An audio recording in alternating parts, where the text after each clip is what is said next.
distracted there. Hi there, kids. Stevie Coyle here from Mighty Fine Guitars in Lafayette, California. Today it's all about this one guitar. A remarkable thing that walked in the door here. That this happens. People bring me fabulous things to sell for them. This has got a little story behind it. Well, first I should tell you what it is. It's a 1965 Martin D28. 1965. That's vintage these days. It pains me to say it, kids, but yep, that's vintage. That's solidly vintage. In fact, I think vintage is considered these days anything before 1980, which seems preposterous and wrong. I blame Steve Bannon, myself. This is Brazilian rosewood, and fantastic Brazilian rosewood from the era when you could still build guitars out of it. It was still a useful, viable, legal wood. And it does have a certain sound to it. It just does. Like I was saying, people bring guitars in here, and sometimes people come in and say, I've got a vintage Martin. And I think to myself, oh, please don't let it be one of those kind of unfortunate Martins from the 70s where the bridges ended up in the wrong place, because then I have to tell the people, well, this doesn't intonate properly once you get out of first position, once you get out of the cowboy chord zone and you're up the neck. The intonation is off. The distance between the notes gets inconsistent and wrong, and it sounds really bad. And there's really no way to fix it except doing something fairly drastic to the bridge down here, either replacing the saddle, resetting the saddle, or replacing the whole bridge. Fairly drastic operation, and one that really has to be completed before a guitar can get sold to somebody who plays kind of up the neck and out of first position.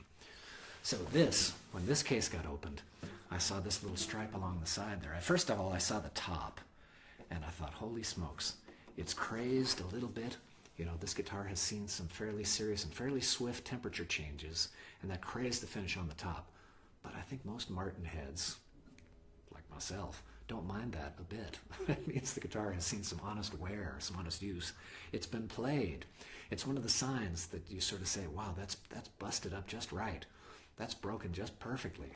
That's been damaged beautifully. You know, I just restrung this. The gentleman who brought it in had it restrung before he brought it in. He's not a guitarist himself, I'll tell you the story like I said.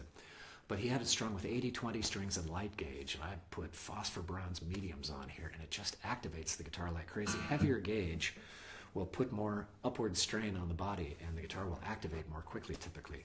And the neck has been reset, so even with medium strings, the action is really tolerable. It's really great. It just makes you want to peat. So the story is, this gentleman brought the guitar in because his sister owned it. She passed away a while ago and left it to him. In a sense, gave it back to him because he bought it for her in 1965 when, while she was living down near Santa Cruz somewhere, her 12-string got stolen. So he asked her housemate at the time, what does she really want? What can I do to help replace that guitar? I said, oh, your sister, what she really wants, solidly, is a nice Martin D28.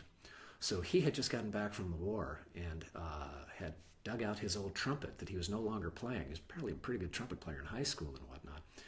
And he had a pretty good trumpet. He took that into a shop in San Jose, sold it, and paid the rest in cash for this guitar and gave it to her. And she did very well with it over the years. I'll not reveal her name, but she was a fairly well-known folkie in the Santa Cruz area and played some really big bills with people like Creedence and Vanilla Fudge and whatnot up in San Francisco at the Cow Palace and whatnot. She was a real player. And so this guitar... Oh, have we got a question? John Lee says guitar might be overdried interest in it. I see. All right. That means I need to back up because we're just about as low on gain as we can go. So I'll shout a little louder and play a little softer and see if that works for us. I hope that's better. Thanks for that, John Mooney. Terrific. So the guitar has been played and played and played, and you can feel it. Guitars have vibe. They have mojo. And this one's got serious mojo. Some guitars come into the shop and it seems like they've gotten a mojoectomy, you know. And this one actually has had an enormous infusion of lots of play, probably around campfires and inside living rooms and giant halls like the Cow Palace and whatnot. A lot of great play. And it's just right. It's worn beautifully. It's got all of those features that we all had to have in the 60s, including the closed Grover tuners in back there. which really by today's standards aren't that great. Folks prefer a different gear ratio and open back, because once these go, they're gone. There's kind of nothing you can do with them. This one has a big bonus on this one. On old Martins, the thing to look out for, especially, like I say, if you're going to play up the neck out of first position, is to see if the neck needs a reset. Because after 20, 25 years, any old Martin is going to need a neck reset. It's just what it is, especially a big dreadnought like this, which is probably going to be strung with medium strings. Lots of pull on the neck, pulling the neck up this way, and causing the neck to, the action rather, to increase, the distance between the string and the fingerboard to increase. So after 25 years or so, any old Martin is going to need a reset. That's kind of the thing. This one has already had a reset, and it's still got plenty of room on the bridge saddle. So any little adjustments you'd want to do to it in the future are going to be real easy. Just take down the bottom of the bridge saddle, and your action comes down. It's just a peach. It's really something. There's a bunch of cool Martins in the shop at the moment. There's another D28, an Amber Burst, that's newer. There's an HD28 that's the difference between, well, I'll get into the difference between the HD28 and the 28s probably next week. I just want to focus on this guitar because it's so remarkable. And yes, it's for sale. It's for sale here at Mighty Fine Guitars in Lafayette, California, mightyfineguitars.com for $6,250 USD. And if you live outside the state, I can just ship it to you for a few extra bucks. If you're in the state, there'll be tax on that too. My goodness, what a beast. It sounds just like it ought to. It's a very Martin-y Martin, if that's not too goofy, redundant, or tautological or something.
Mostly saying hooray for our side. It's time to stop. Hey, what's that sound? Everybody look what's going down.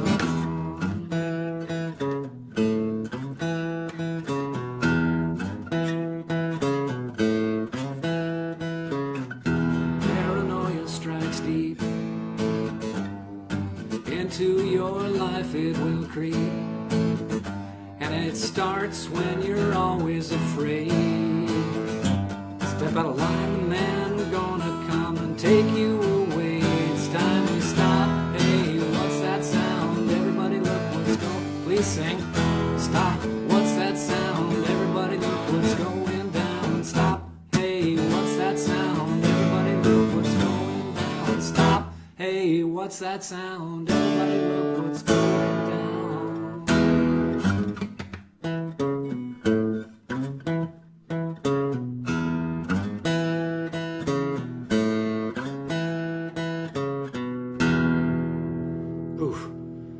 Sounds just like it ought to. And that song was in there, it just wanted out. Let's see what it does in alternate tunings. Let's crank down a little bit. Any comments or questions, feel free, type them in. And folks, would you please, a little hand well, not that little hand, a little hand for Shigor, Mistress of the Machines, my own dear Valerie May, who's personing the camera and microphone today. Thank you very much.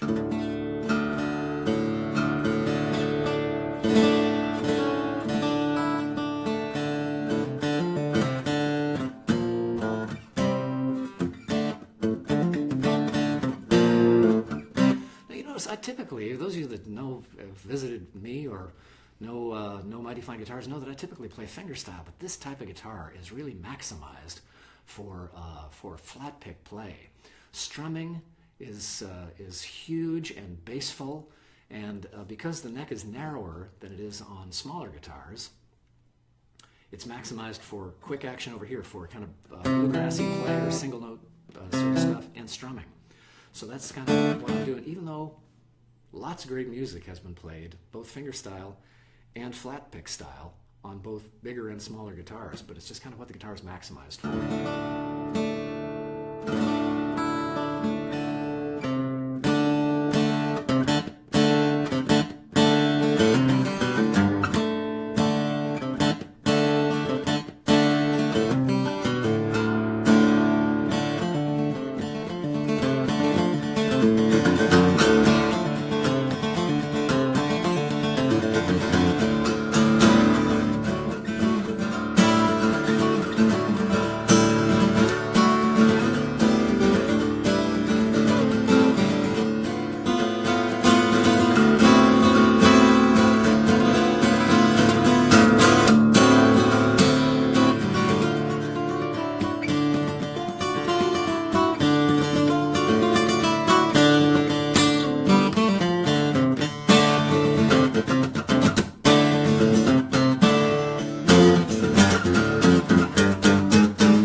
Crap, Gramps. My blue suede slippers are in need of repair. The only rockin' I'm doing is in this here chair. I was popping my balloon when my back gave out.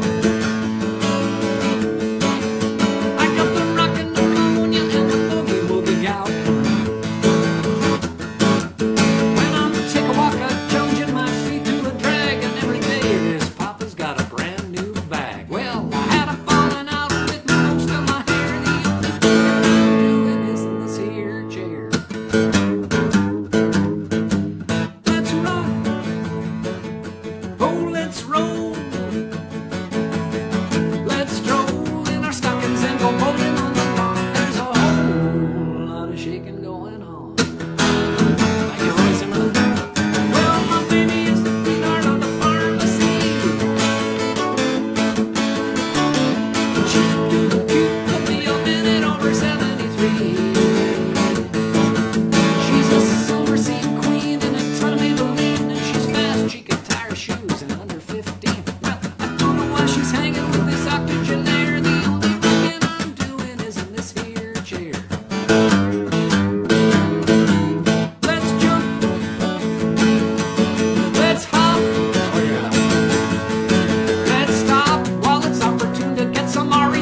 goodness gracious, great balls of phlegm.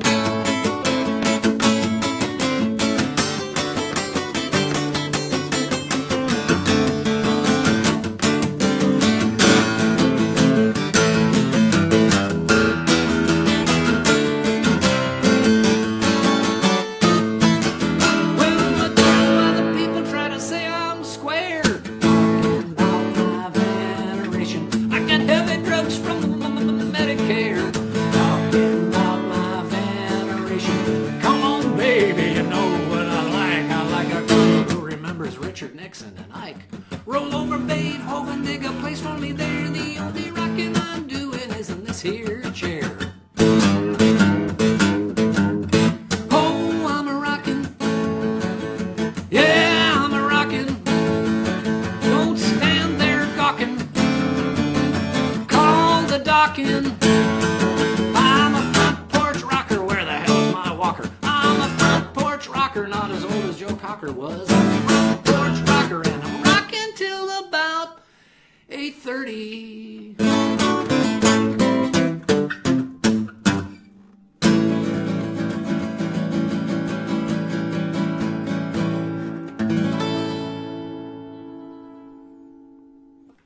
Why, thank you, Roy Zimmerman. This is a Martin D28. Holy smokes. I'm going to try another alternate tuning here. Just because these big guitars really light up. You string them with medium strings so you can kind of hit them hard without them rattling on the frets too much. Oh, let me get into the rest of the tuning. So this tuning I'm going to is called Dadgad, because that's how the strings go.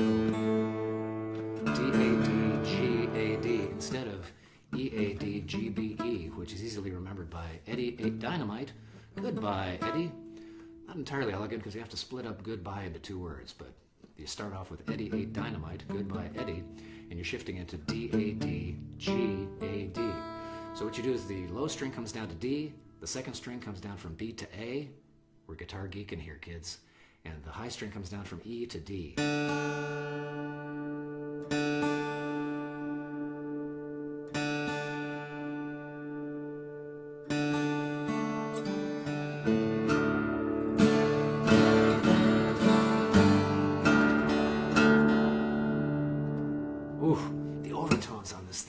This is what Brazilian rosewood does, is it generates so many overtones that sometimes, like, I don't know if you can hear this on my little rig here, but the note actually gets louder a second or two after you hit it, when it picks up all the overtones from the other strings, and I'm not even playing. It's just sympathetic vibrations. It's picking them up, and it's increasing the volume of that low string. It's blooming. It's lovely. I could do that for an hour, but I won't. That's quite remarkable.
1965, Martin D28.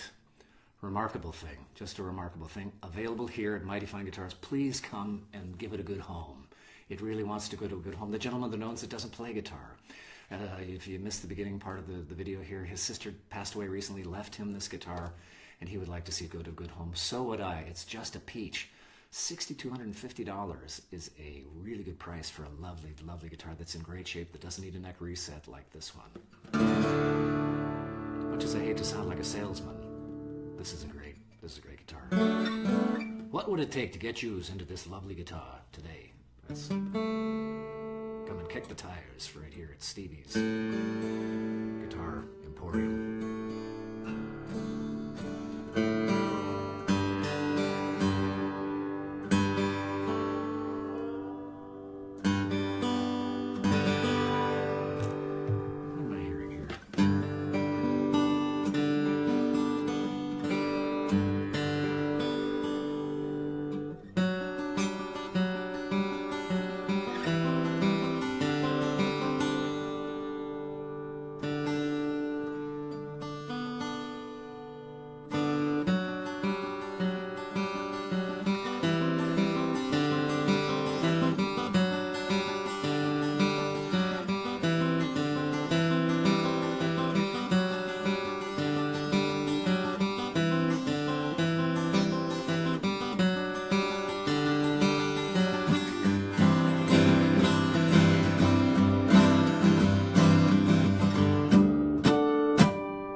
Thanks for tuning in, folks. Oh, and if you're in the neighborhood, if you're near Lafayette, California, come tomorrow night to the show. We've got Peppino D'Agostino here. Unbelievable, lovely fingerstyle player, internationally acclaimed.